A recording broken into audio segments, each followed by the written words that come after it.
या उनके सानिध्य में मुझे जो अवसर मिला उसके संबंध में तथा पिताजी से कुछ सुना, वो कुछ बातें मैं यहाँ पर आपको कहूँगा।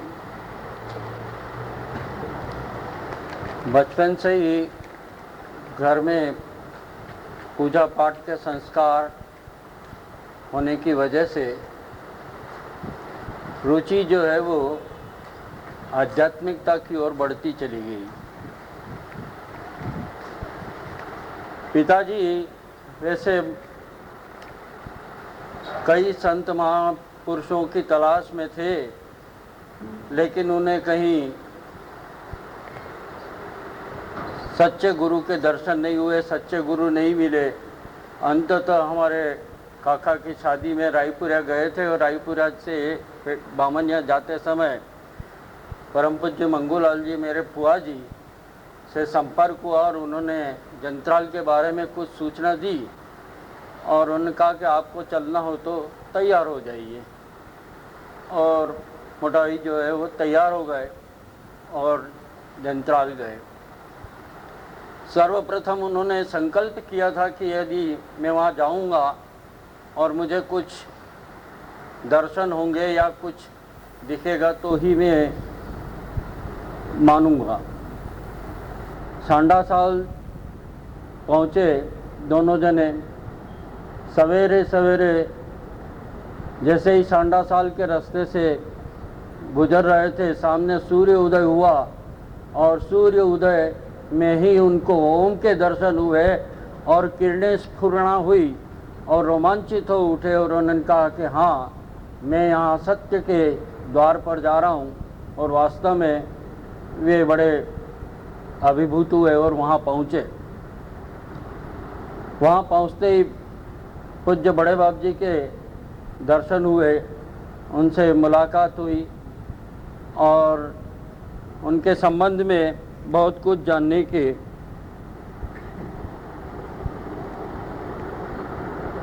सारी गृहस्थी की बातें, घर गृहस्थी की बातें कि जो संस्कारी होते हैं, जो पात्र होते हैं, वो खींचे चले आते हैं। इस बात को लेकर के बड़े बाप जी और मोटावी के बीच में काफ़ी चर्चा हुई और उसके बाद में श्रद्धा बढ़ती चली गई और अनुभव भी हुए उन्हें। बाद में उन्होंने बताया कि मेरे को किसी प्रकार के कोई दर्शन नहीं हुए और इस तरह से जो है उन्होंने घर में पूज्य बड़े बाप जी का फोटो लाए और पूजा प्रारंभ कर दी। शुरू से ही मैं उनके पास में रहा। जब पूजा करने बैठते तो वहाँ उनके साथ में सानिध्य में रह कर के देखा करता मैं कि ये किस तरह से पूजा करते हैं।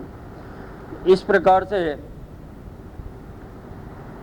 प्रभु के पास जाने तक घर की आर्थिक परिस्थिति बहुत ही खराब थी, लेकिन ज्यों-ज्यों समय बीतता गया आर्थिक स्थिति में सुधार हुआ और बाद में जब सारी बात मालूम पड़ी तो हमारे घर पे सभी भक्त मंडल इकट्ठे होते थे और मोटा भाई से चर्चा करते थे। उन्होंने जो है रामकृष्ण साहित्य पूरा पढ़ रखा था और उससे संबंध में कई बातें होती थी और उस बातों में बड़ा उत्साह था। ऐसा उत्साह था कि ऐसा होगा वैसा होगा। ये गोपाल कॉलोनी की चर्चा उस समय हुई थी, एक मंदिर का निर्माण होगा, ऐसे भवन बनेंगे, ऐसे वहाँ लोग रहेंगे, ऐसे कुछ संत महापुरुष अवतीर्ण होंगे, ऐसे ये सारी बातें केवल उस समय कल्पना मात्र थी, जो आज साकार रूप यहाँ पर मंदिर का आपको सामने देखने मिल रहा है। सबसे पहले मैं अपने आप को बहुत बड़े भाग्यशाली समझता हूँ कि मुझे जो है तीनों महापुरुषों के आशीर्वाद प्राप्त हैं। मैं बड़े बाप जी का दृष्टि भी मुझ पर पड़ी। मैं बहुत छोटा था, मैंने फादर से पूछा था कि क्या मुझे बड़े बाप जी के दर्शन हुए थे या मेरे मिला था या, तो उन्होंने जवाब दिया कि हाँ, तू छोटा था, मदर गोद में लेकर के बैठी थी और बड़े बाप जी ने दृष्टि फेंकी थी। मैं धन्य हुआ जानकर कि कम से कम बड़े बाप जी का भी मुझे जो है दर्शन लाभ हुआ था। मैं यद्यपि बहुत छोटा था। उसके बाद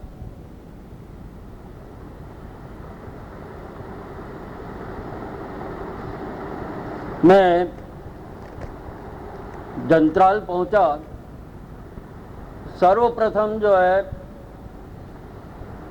हमारी जनेई हुई और जनेई देने के पश्चात सभी हम 8-9 जने थे और सबको एक साथ मंत्र दीक्षा दी और सबको भगा दिया। मुझे बिठा रखा झूले वाले रूम में, जहाँ आज भी लकड़ी का खंभा है, उस स्थान पर मैं बैठा था। छोटे बाप जी स्वयं मंत्र बोलते गए और मुझसे बुलवाते गए कि ये बोलो, और मैं बोलता चला गया। और इस प्रकार से मेरी मंत्र दीक्षा हुई और कहा कि रोज हवारे उठीने 3 माला फेरवानी। मैंने कहा जी प्रभु, और मैं उस दिन चला आया। दूसरी बार मैं बचपन में बहुत शैतानी करता था, बड़ा उपद्रवी था, बहुत मार खाई मैंने। और मेरी शिकायत लेकर के काका जो है मेरे रघुनंदन काका, वो लेकर के मुझे जंत्राल गए और छोटे बाप जी से सारी शिकायत की कि ये बहुत तंग करता है, बहुत परेशान करता है। और ये रात के करीब 10 बजे थे, चांदनी रात थी। बाप जी जो है बाहर विराजे थे और नीम का पेड़ आज भी है, उस नीम की पेड़ के टेका लेकर के बाप जी बैठे थे और उन्होंने सुनते रहे, काका से सारी बात सुनते रहे। फिर जो है उन्होंने जो अपना भाषण शुरू किया, इस प्रकार प्रभावित हुए वो, केवल वही था कि इन बच्चों का क्या दोष है, दोष तो हमारा है, समाज क्या कर रहा है, समाज के प्रति समाज का क्या उत्तरदायित्व है, बच्चों को किस तरह से संभालें, उनको कैसे संस्कार दें, इस बात को लेकर के सारी रात चर्चा होते और सवेरे 4 बजे तक ये बात चलती रही। और फिर हमने चाय पी और उसके बाद हम सो गए। एक बार मैं बहुत छोटा था, जंत्राल गया, मुझे अकेला ही किसी के साथ भेज दिया था और माँ से मैं अलग नहीं हो सकता था। मेरी माँ की बहुत याद आती थी। मैं बिछुड़ना मेरे लिए बहुत खतरनाक था, बहुत रोता था मैं। पुराना मंदिर था और उस मंदिर में बाहर एक गैलरी थी और गैलरी पर बाहर एक स्टूल पड़ा हुआ था और स्टूल पर मैं बैठा बैठा सिसकियां भर रहा था। गोपाल कपड़े सुखाने आए बाल्टी लेकर के ऊपर और मेरे को देख करके बाल्टी रखी और मेरे पास आए, मेरे सिर पे हाथ रखा। केम रड़े छे बाबा, तने भूख लागी छे? मैं को रोना आ गया और वहीं से चढ़ाव पे से नीचे घासी भाई को आवाज लगाया करे, घासिया विश्वनाथ भाई बाबा ने भूख लागी छे एना माटे कशु लाव, उभो रहो, हूँ लाऊं छू खावानू। यूं करके स्वयं गए नीचे, एक तस्तरी के अंदर काजू बादाम पिस्ता मिश्री वगैरह सब लेकर के आए और मुझे कहा कि ये खा लो। ये एक अद्भुत घटना थी मेरे लिए। मुझे बहुत शांति का अनुभव हुआ उस दिन।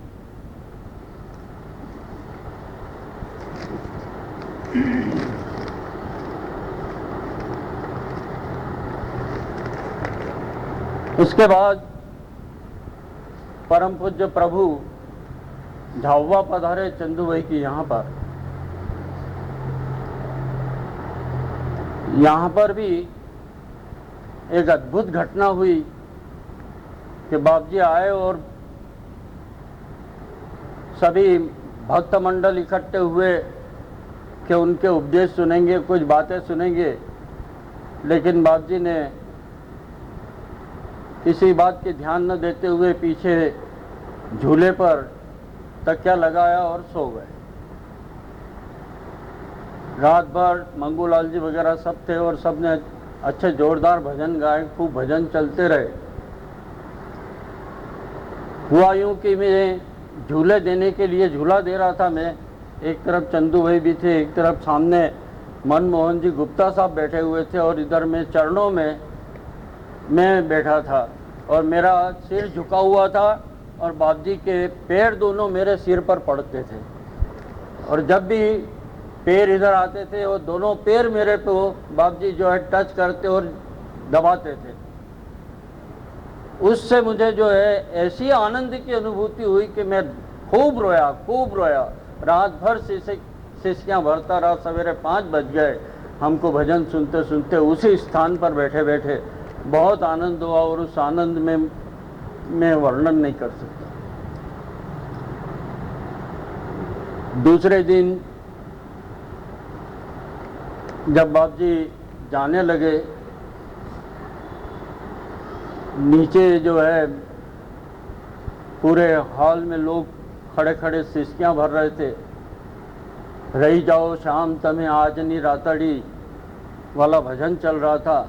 सब एक के बाद एक प्रणाम कर रहे थे। मैंने भी प्रणाम किया। मैं उस समय कितना बड़ा हूँ आज इसका अंदाज में नहीं लगा सकता, लेकिन मेरे से ऐसा हुआ कि मैंने प्रणाम किया और मैंने बाप जी के दोनों अंगूठे पकड़ लिए, चरणों के कस के पकड़ लिया और बहुत बुरी तरह से रोया मैं। बाप जी ने अपने दोनों हाथ से मेरे को उठा करके छाती पे लगाया मेरे को।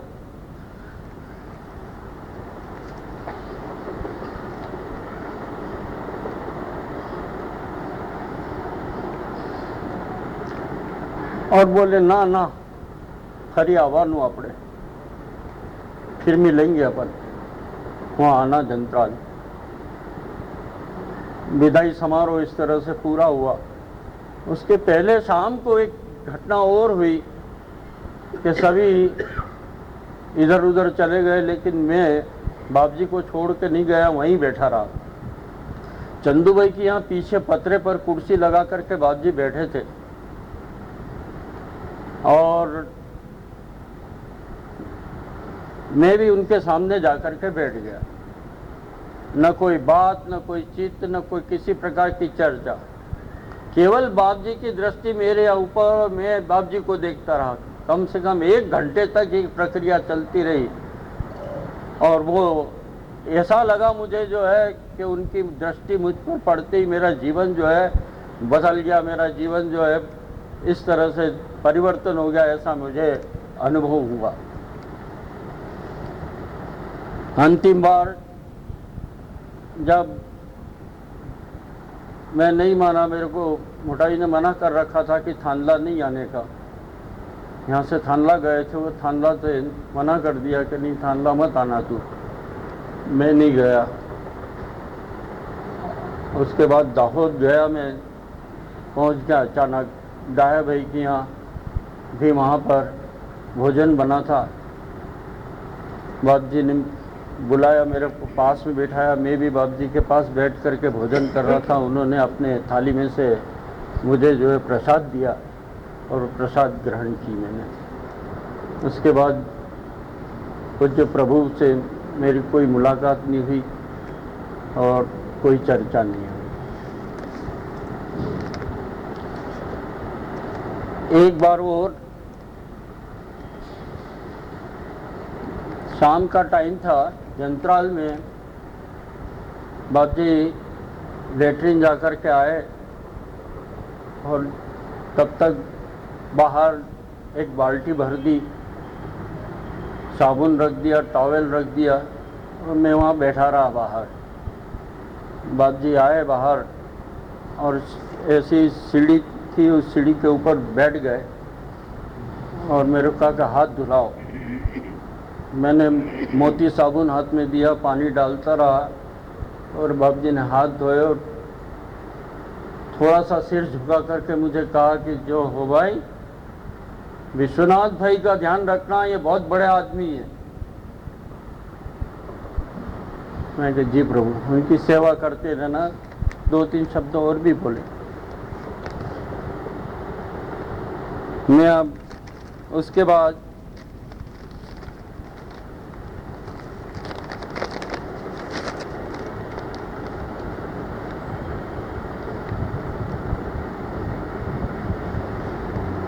और जंत्राल का प्रसंग मुझे याद आया मैं अपने आप को बड़ा सौभाग्यशाली मानता हूँ कि परम पूज्य प्रभु जी को स्नान भी मैंने करवाया। एक बार मैं वहीं था, पीछे बरामदे में स्नान करवाया, उनको साबुन लगाया, पानी से धुलाया। उस समय की स्थिति देखने लायक थी। 2-3 जने साथ में भी थे, चंदू भाई थे और भी 2-3 जने थे। सब नीला धुलाने के बाद बाप जी ने अपने कपड़े बदले और बाहर झूले वाले रूम में आए। उनको तौलिए से पूछा, स्वयं धोती पहनी और बनियान पहन करके कुर्सी पर विराजमान हो गए। एक जना जो है कोलगेट तेल लगा रहा है, उनकी मालिश कर रहा है, दूसरा कंघी कर रहा है और तीसरे ने आकर के भरत मिलन की सारी शीशी ऊपर उंडेल दी। तब तक तो जो है बाप जी पूरे ध्यानस्थ अवस्था में बैठ गए। बिल्कुल ऐसी अच्छी मुद्रा थी और उस मुद्रा को देखते ही नहीं बनता। मुझे आज भी वो छवि याद है कि नहाते नहाते ध्यान किस तरह से लग जाता है, बैठ गए। और उसके बाद में जब मालूम पड़ा कि ऊपर पूजा की तैयारी चल रही है